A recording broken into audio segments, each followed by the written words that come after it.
They're setting you up, Ollie. They're setting you up. I know. It's a starter. I've watched Is there more? I've watched this.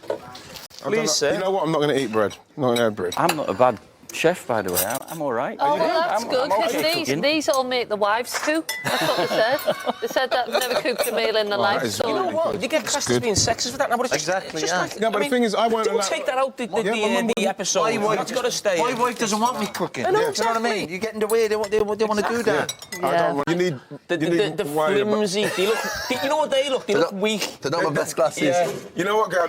You know what? They're Chelsea in extra time. These are Chelsea in the 90 minutes. Yeah, look, these are Chelsea in 90 minutes. Chelsea in extra time. No, can I just say that these are my wearing glasses I just carry around with me. I've got other glasses. Yeah, but then what get some that's really cool. Ollie can go fuck himself.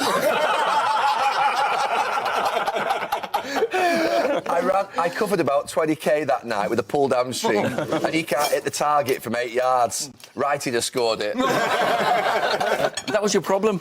You should have stayed in the middle, close their goal scorer down. See, you know, Ollie. Just tell him, bro. You were left wing. You were left wing. Yeah, you were. Have we got it, brilliant. There we go. Is this the chance? Yeah, but I'm enjoying myself. Did That's the thing. Yeah. You feel, I don't really need a job. But then if something pops up, yeah, why not? I mean, obviously, I remember your last interview that you did with MUTV, and Yeah. it's one of the most sort of emotional interviews Yeah. I've ever seen when a manager leaves a football club. Yeah. Did it hit you hard in that first few months? How were the first It hit few me months hard the first day. Did it? Because I knew the day before, absolutely 100% at half-time against Watford, I knew, that's it. So the team talk at half-time was about whoever wants to play can play. I mean, I remember texting you, I don't know if you remember, where I said, you need to spend their fucking money. Yeah, because Because it got to the point where I thought you weren't getting supported, and I've never texted anybody in football about that type of thing, but I've obviously known you sat next to you in the dressing room. I just thought, you need to spend their fucking money quickly because you need some players, you know what I mean? We needed players, yeah. And to be fair... Spend it wisely. Yeah, obviously. Yeah. I mean, you need to that's the key. obviously. Not as in, like, just, frivolously, just absolutely. It was obvious. You needed to have the right players, and I felt gradually, being second and third in my two full seasons, I thought we had improved really well ahead of Liverpool, behind City both seasons. And it was about the next step. Are we ready for it? Yeah, but that's the hardest one, Yeah. Ollie. That was the And- hardest one. When we started that season, the owners and they all agreed we got the fourth best squad, because Liverpool, City, we felt Chelsea had a better squad than we had, and it was Champions League again. That was the target. You were told that was the target, were you? I'm 100% sure that we would have if I'd stayed that season. Absolutely sure, because what happened after I left didn't really improve things. But that's Oh, sorry, Jim. No, I was just going to say, who were some players that you wanted that you didn't get? Because there was rumours of, was it Declan Rice, maybe? Yeah, I really, really like him as a player. We've discussed him a few times, and I think we would have done well with him in midfield. I think his legs covering the pitch, I think he improved a lot on his playmaking as well. Was he available at the time, Ollie? Yeah, but obviously it would have cost some money, but we could have and should have gone for him. Because Roy Keane didn't play. If Roy came, I would have signed If him. you'd been there, Bellingham would be at United. Yeah, but the thing is, like, honest. That's my point. He knew what he was doing. He was mature I enough think to with get that. Bellingham and Haaland, I think they know how good they are. They've almost got their careers mapped out. I think of the way Haaland moved to sort of Salzburg, then it's Dortmund. Haaland was my next one, to be honest with you, because you obviously had him. You had him. Yeah, I had him in Molde for about 18 months. Yeah, 2 seasons, more or less. And the summer before I got here, we're in Manchester. Yes. I rang the club, said, you've got to sign this boy. He'll be top, absolutely top class. That was June, July 18. And they said, no, they had enough reports. So, okay, no problem. Then I become the temporary or caretaker. Then we'd sold him to Salzburg. I tell the club straight away, buy him straight away before he's plays for them, because he didn't play for them for 3 or 4 months. Just sign him now, because he's got a release clause. We knew that, because we knew, and no one else then would have paid that money. What kind of money would it have been? 20 million euros. So Bargain. yeah, and it would have been A bargain, yeah. And maybe at that time, even though with his links with Alfie and City and Leeds, maybe I think I was excited. So I said yes. They asked me, would you want us to try this? And I said, yeah, because obviously we know Cristiano, his quality. And I thought, yeah, he's 37, but we'll have to manage, because obviously he's the best goal scorer in the world. And it was my decision. It didn't work out for me, it didn't work out for Cristiano, but it was the right decision at the time. And they're good points, is it? Because again, Ollie, people used to throw at you a little bit, our players going, Ollie's accepting this role, or he's happy. I know that. Let me finish. I know, but I knew they were fuming. Anyone who's left out is fuming. Any good player, but it's how they dealt with it. They're fuming, but I'll be ready if you do need me for 20 minutes or a cup game, and that to me is what I have huge respect for. Actually, asked me to stay. He said, "You're not going to be a first choice, but you'll play enough." And I thought, okay. And you believed him? I played enough. You said you believe That's it. the treble season. Of course, yeah. That was the start of the treble season. So, but he said to me, Why didn't he just offer 6? well, he said to me, "Don't tell anyone that I've said this to you," because they needed the money apparently. And Wow.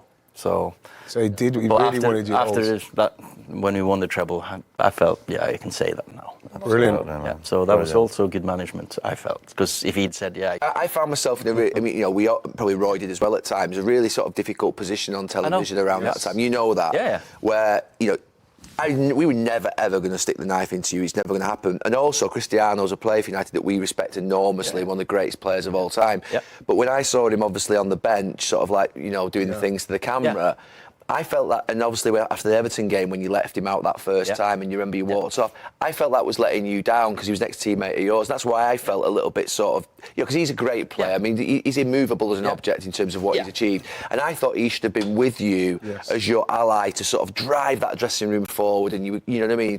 And obviously, I remember the times we had as players in that dressing room. That's where I felt sort of a conflict in terms of thinking, come on, Cristiano, you're here now to sort of be that leader in the dress. You are the man. You know what I mean? So that's where we found ourselves. I don't know if you know, Roy, at the time, we had a lot of arguments at the time, didn't we? Of course we did, a lot of debate that was part of signing him. You got Mason and Marcus. Martial. Learn off Cristiano. He's the best, he's the most disciplined. Ollie, do you remember, I mean, is it a time stood still moment where you put your leg up in the air and it hits it and it goes into the back? Do you still remember the action of doing it, or is it just instinctive? I don't think I can remember. I remember more Coley and Phil and everyone just strangling me after celebrating. It's just one of them. Gold, I practiced and practiced and practiced all sorts of finishes. Never practice that toe poke. You don't. Instinct. That just happens. It's brilliant. It's one of them. Kufur is one of the better centre backs at the time, man Marcus, and he just grabbed hold of me. But the ball goes to Teddy, and he's let go of me, and then you can stretch out your legs. It's just split second margins in football. Back in the day, we had Arsenal, Chelsea, and Liverpool at times. The rest of the games we should win. Now there's more better teams. Everyone's fitter. All these tactical analysis. Everyone's more prepared, well prepared. You can change. It's more tactical, and it's not easy to turn up or to know that they're going to beat them. It's more or less Man City that they're going to beat most of them, and it's. So you got 2, Balak. Finished 2-2. Never the Brazilian centre half who last. Lucio. That's a guess, but No, it was Neuville. Neuville. Just after he came on. Yeah, right. Okay. Right, so, Ollie, your first question is, which former Manchester United player got subbed on for Leverkusen in the first leg? Dimitar. Yeah, Dimitar Berbatov. I didn't even notice. It's unbelievable, that. Yes, Ollie. I'm Team Ollie. Roy? Come on, Did he get half a point for the first one? Yeah, you got half a point. I wouldn't have got that one, to be fair. Yeah. Roy, when Gary Neville got injured in the first leg, who came on for him as substitute? Where's off Phil? Is it someone we should know? Was it? I'm going to say Phil. Is that too obvious? Wes. It was Phil. Was it Phil? Oh. Yeah. I was going to say. 1.5 points. Brilliant. Ollie, in the second leg when Roy scored, who assisted him? Oh, it was kind of a dribbler and Dom, wasn't it? The assistant. There's no assist. No, it can't be an assist. It must have been an individual goal. Brilliant, yeah. Must have been a cross from Wes. No chance. No, it was Ruud van Nistelrooy. Wow. Oh. One of his 2 assists. So I'm in Roy, I'm in front. you're in front, 1.5 to 1. Don't bottle Roy. it. This is to win it. Who did Ollie come on for in the second leg? These are tough questions. Good questions. Man, it is a good question. Because He would. seminal games. I don't think he's took strike of a strike. No, I off. think he would You have been need a gambler. We need a goal. Did he Has he take took a off? full-back off? I'm going to say, I Has he just brought have a feeling. Silvestri off? No. Where have I got that from? He would have left. Scholes, he would have played, wouldn't he? Scholes, he played. Scalzi put the pass into the box. He would have gone for him. Yeah, I think it was Scholes. So Kieran Scholes is still on. Nicky Butt.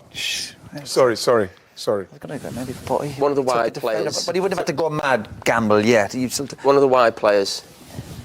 Giggsy, Jasper Blanc, Chris Beggs. I'll go Butty.